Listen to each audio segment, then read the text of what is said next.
No niin, huomenta vaan. Ei se ollut unta, kyllä. Kivet on palasina, yhäkin. Ei ole kukaan käynyt liimaamassa takaisin. Ai hitsi. Se tuntui niin epätodelliselta tossa.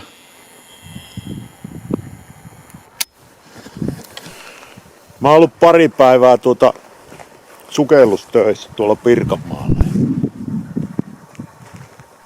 Siinä aina irrottautuu tästä normiarjesta ja kotinurkista aika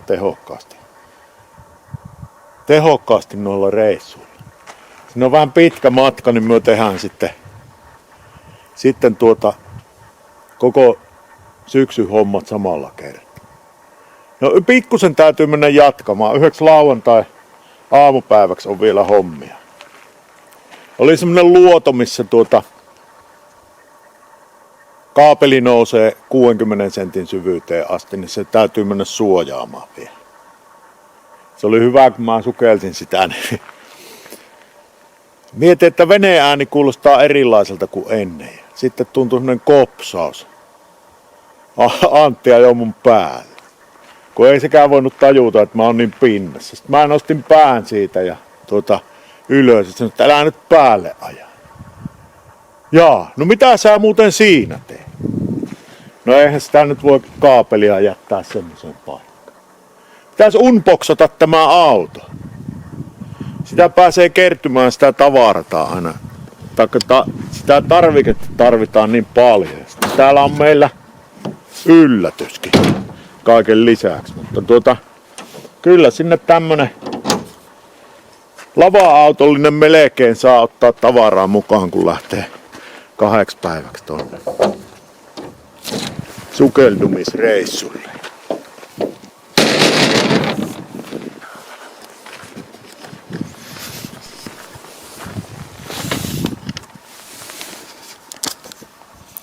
Aamupäivä on mennyt tuossa mökkiä lämmittää. Tuppaa pitää saada lämpöisemmäksi. Toi kämppis rupee mussuttaan. Ei ollut kuin 16 astetta lämmintä tullut. Otin tuplaseti mömmöjä, niin nyt rupee pikkuhiljaa tuntuu varpaat taas omilta. Tässä ei ole kuin reilu puoli tuntia aikaa, niin täytyy lähteä tulemaan maanmittariin, mutta jos mä kerkiäisin näitä vähän tästä kantamaan piiloon. Piiloon näitä kamoja.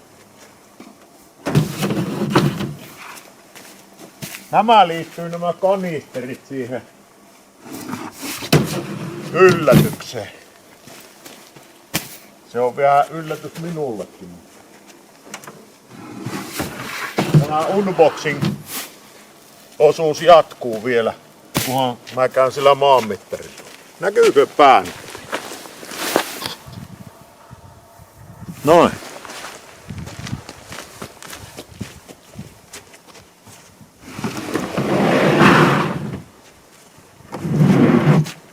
Siinä on tanskalainen paketti.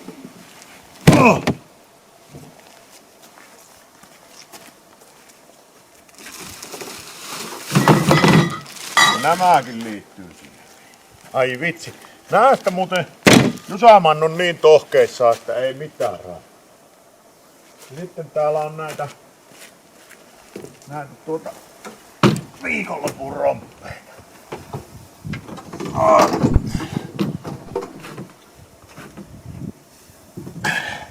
Nardi tienas hintaansa taas.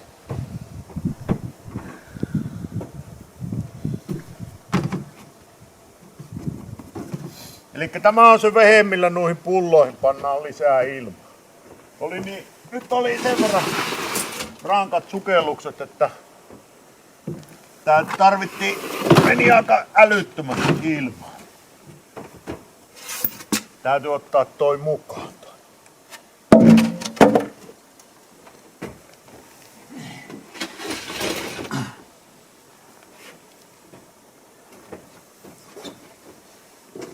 Tossa on se snorkkelit.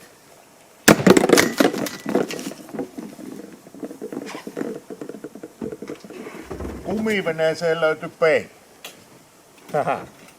Kumivene pitäisi ensi keväänä saada pitämään vettä. Jätkät pääsee kalaan.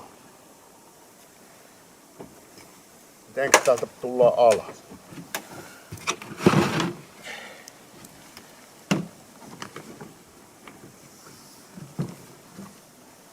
Ai.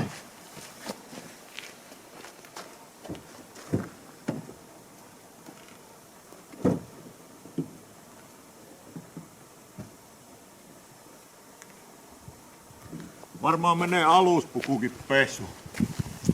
Kun mennään niin hikinen. Ja tumputtaa.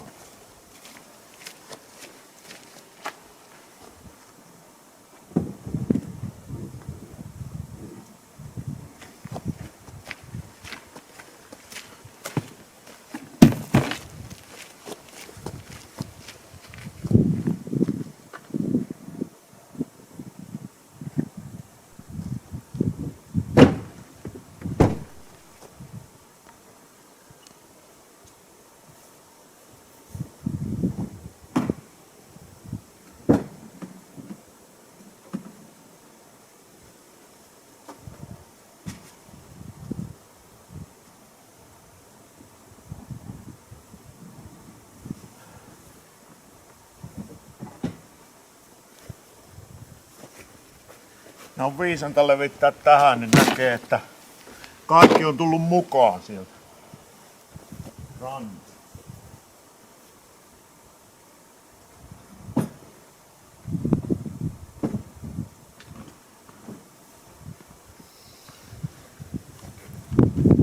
Pukuja pitää olla 2. Niin kaikkien pitää olla riittävästi. Jos tulee joku laiterikko tai pukurikko, ettei hommat jää siihen. Siellä on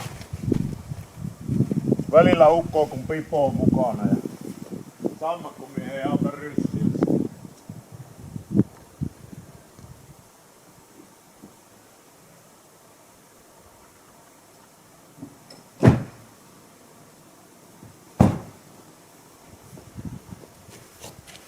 Joo.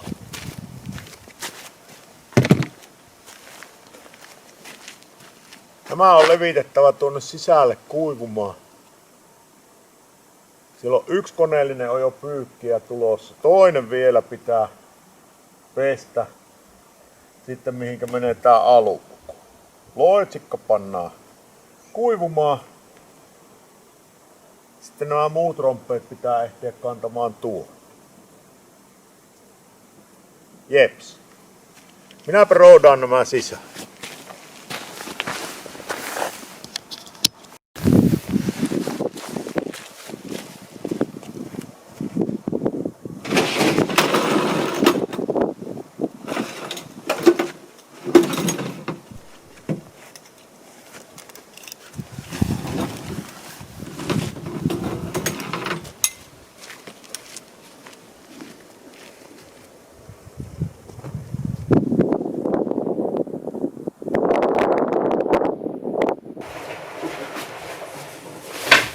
Yksi tumppu jäänyt johonkin.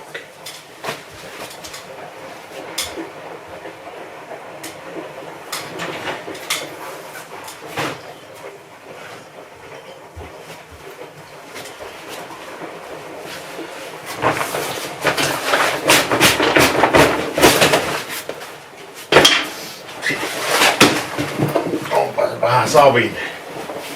Savinen mun sukelluskaveri. Merireissun suola huuntui hyvin pois. Ei ole suolaa.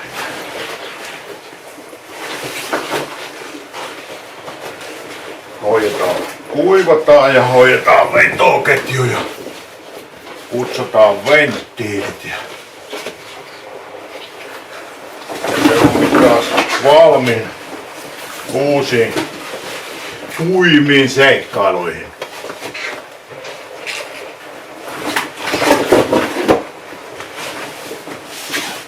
Onko muuten ihan märkä siis? Eikä vuotanut. Kyllä tämä on kaikki nyt Jusamani töitten aiheuttamaa hikeä. Nuo leipätyöt tekee musta semmosen työvieruksuja, että pukkaa tuskahikeen, kun joutuu fyysisiin hommiin. Noin, tuosta on kuiva.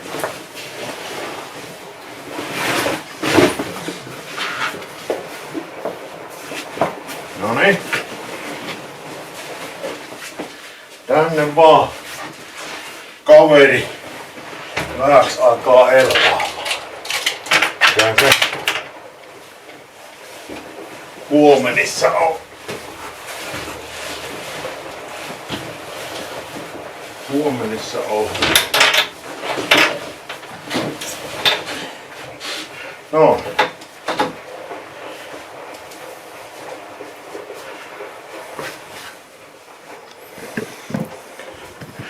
Tässä on minulla vielä vähän pyykkihuoltoa. Pyykkihuoltoa, mutta tuolla se purputtaa tuo masina. Kyllä se siinä. Minun on lähettävä sinne maanmittausoperaatioon. Näkemiin.